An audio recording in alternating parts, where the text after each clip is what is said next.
Smart Viewers, hari ulang tahun ke-44 BINUS University tepat diperingati pada 1 Juli 2025. Momen ini nggak cuma jadi tanda perjalanan panjang, tapi juga jadi bukti komitmen BINUS buat terus majuin pendidikan tinggi di Indonesia. Bukan sekedar tiup lilin atau potong tumpeng, perayaan ini juga isi pesannya dalam. Salah satunya melalui press conference bersama para guru besar BINUS University. Mereka ngebahas isu-isu krusial yang sedang hits, mulai dari disrupsi teknologi, ekonomi, sampai landscape politik yang terus berubah.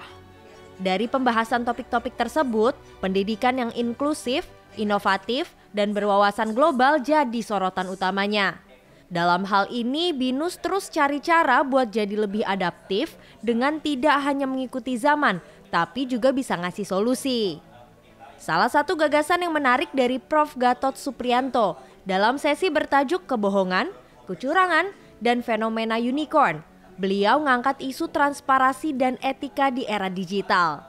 Dari kegagalan startup unicorn di Indonesia, ada banyak pelajaran berharga buat generasi bisnis digital ke depannya. Gak perlu nunggu lama, ini dia obrolan eksklusifnya bersama Prof. Gatot. Ya, orasi ilmiah yang saya bawakan dalam rangka Disnatalis ke-44 BINUS University adalah membahas tentang pelajaran pahit yang harus kita ambil dan dapatkan dari kegagalan tech startup yang ada di Indonesia. Saya menyoroti terutama 4 startup teknologi yang ada di Indonesia, yaitu eFishery, Investri, Coinworks, dan juga Crowd. Dari 4 yang saya analisis tadi, saya melihat bahwa kejatuhan akibat kecurangan keuangan yang terjadi disebabkan oleh 4 faktor. Faktor pertama adalah dari leadership utama dari keempat perusahaan startup tadi, di mana leadershipnya gagal memberikan contoh yang baik untuk menjalankan etika bisnis yang sesuai standar yang ada.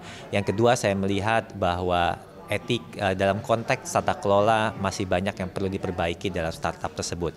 Yang ketiga, saya juga menyoroti bahwa ada banyak situasi di mana semangat untuk startup yang harus terus bertumbuh untuk menjadi unicorn, menghasilkan profit, ini ternyata menciptakan tekanan atau pressure tersendiri yang kemudian akhirnya berdampak pada upaya untuk melakukan kecurangan keuangan dengan cara untuk pencapaian jangka pendek.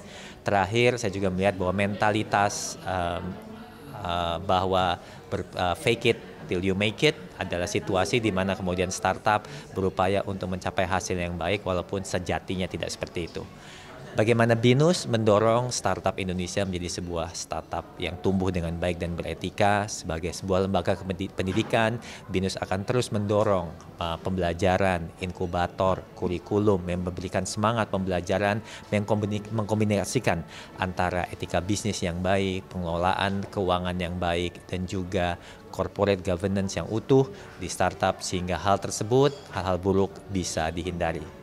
Terakhir, di kesempatan yang sangat baik ini, saya sebagai salah satu BINUSian, saya sebagai guru besar dari BINUS University ingin mengucapkan Dirgahayu BINUS University yang ke-44.